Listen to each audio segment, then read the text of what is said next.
നമസ്കാരം. Raf talk ഫുട്ബോളിലേക്ക് എവർക്കും സ്വാഗതം. അടുത്ത ഫിഫ ഇൻ്റർനാഷണൽ ബ്രേക്കിൽ ഇന്ത്യ ബ്രസീലുമായിട്ടാണ് ഏറ്റുമുട്ടുന്നത്.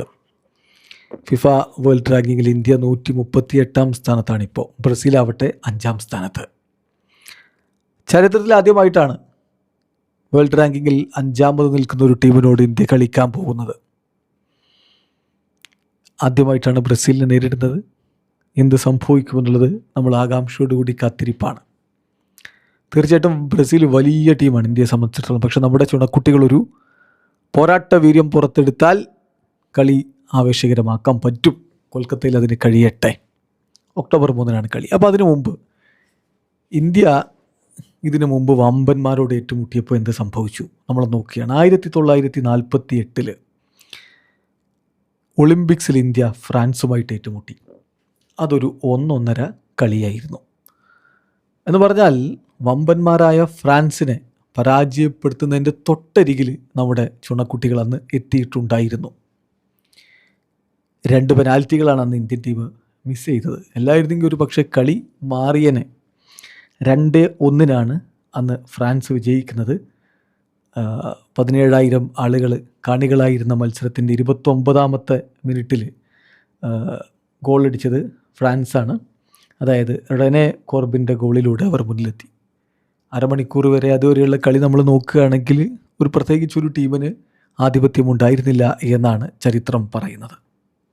പിന്നെ നല്ല രൂപത്തിലുള്ള പോരാട്ടം ഇന്ത്യയുടെ ഭാഗത്ത് നിന്ന് തിരിച്ചടിക്കാൻ വേണ്ടിയിട്ടുള്ള ശ്രമങ്ങളിൽ നടന്നു. അതിന് ആദ്യ പകുതിയുടെ അവസാന ഘട്ടമാകുമ്പോൾ ഇന്ത്യക്ക് അനുകൂലമായിട്ട് പെനാൽറ്റി വിധിച്ചു. ബട്ട് അൺഫോർച്ചുനേറ്റ്ലി സൈലൻ മന്നക്കത് ഗോളാക്കി മാറ്റാൻ കഴിഞ്ഞില്ല. സെക്കൻഡ് ഹാഫിൽ ഇന്ത്യ 1-1 അറ്റാക്കുകൾ ലോഞ്ച് ചെയ്യുകയായിരുന്നു. ഫ്രാൻസ് ആ ഒറ്റ ഗോളിൻ്റെ ലീഡിൽ പിടിച്ചു നിന്ന് രക്ഷപ്പെടാൻ വേണ്ടി ശ്രമിക്കുന്ന പോലെ തോന്നി. പക്ഷേ അതിന് നമ്മൾ അനുവദിച്ചില്ല. ഇന്ത്യക്ക് വേണ്ടി അടുത്ത 70ാമത്തെ മിനിറ്റിൽ ഗോൾ പിറക്കുന്നു. ഈക്വലൈസർ പിറക്കുന്നു. ആ ഒരു ഗോളടിക്കുന്നത് സരംഗപാനി രാമനായിരുന്നു. ഫ്രഞ്ച് ഡിഫൻസിനെ ഒന്നൊന്നായിട്ട് മറികടന്നുകൊണ്ട് ഒരു കിടിലൻ ബോൾ വരികയും അദ്ദേഹം അത് വലയിലേക്ക് എത്തിക്കുകയുമായിരുന്നു. 70ാമത്തെ മിനിറ്റിൽ സ്വതന്ത്ര ഇന്ത്യയുടെ ചരിത്രത്തിലെ ആദ്യത്തെ ഇൻ്റർനാഷണൽ ഗോൾ സ്കോററായിട്ട് അതോടുകൂടി രാമൻ മാറുകയും ചെയ്തു. ദെൻ പിന്നീട് സംഭവിക്കുന്നത് ഇന്ത്യയുടെ ആക്രമണത്തിനുള്ള ശ്രമം. വീണ്ടും ഇന്ത്യക്ക് അനുകൂലമായിട്ട് പെനാൽറ്റി. പക്ഷേ ഇത്തവണ മഹാബീർ പ്രസാദിൻ്റെ പെനാൽറ്റി ഗോൾ കീപ്പർ സേവ് ചെയ്യുകയായിരുന്നു. അവസാന ഘട്ടത്തിലാണ് ഫ്രാൻസ് വിജയിക്കുന്നത്. കളി എക്സ്ട്രാ ടൈമിലേക്കൊക്കെ പോകും എന്ന് തോന്നുന്ന ഒരു ഘട്ടത്തിൽ totally against the run of play Rene പേഴ്സിലൻ ഇന്ത്യയുടെ വലയിലേക്ക് പന്തെത്തിച്ചു. 2-1 ഇന്ത്യ പരാജയപ്പെടുകയായിരുന്നു. അതാണ് ഫ്രാൻസിനെതിരെയുള്ള ഇന്ത്യയുടെ കളിയുടെ ചരിത്രം. യുഗോസ്ലാവിയക്കെതിരെ അടുത്ത ഒരു വമ്പൻ പോരാട്ടം 1952 ജൂലൈ 15 പക്ഷെ അത് ഇന്ത്യക്ക് ഒരു ദുരന്തമായിട്ട് മാറിയിരുന്നു. ഇന്ത്യൻ ഫുട്ബോൾ ചരിത്രത്തിൽ തന്നെ ബിഗ്ഗസ്റ്റ് ഡിഫീറ്റാണ് അവിടെ സംഭവിച്ചത്. യുഗോസ്ലാവിയ ആ ഒളിമ്പിക്സ് മത്സരത്തിൽ ഇന്ത്യയെ 10-1 പരാജയപ്പെടുത്തുകയായിരുന്നു. ഏതായാലും 10-1 ഇന്ത്യക്ക് വേണ്ടി അഹമ്മദ് ഖാനാണ് 89ാമത്തെ മിനിറ്റിൽ ഒരു ഗോള് മടക്കി അടിച്ചത്. മറുഭാഗത്ത് 4 ഗോളുകളാണ് ബ്രാങ്കോ സെബച്ച് ഇന്ത്യയുടെ വലയിലേക്ക് എത്തിച്ചിട്ടുണ്ടായിരുന്നത്. ബെർണാഡ് വുഖാസ് 2 ഗോളുകൾ അടിച്ചു. അതുപോലെ റയോ മിറ്റിച്ചിൻ്റെ വക 2 ഗോളുകൾ ഉണ്ടായിരുന്നു. അങ്ങനെ അവർ 10 ഗോളുകൾ ഇന്ത്യയുടെ വലയിലേക്ക് അടിച്ചു.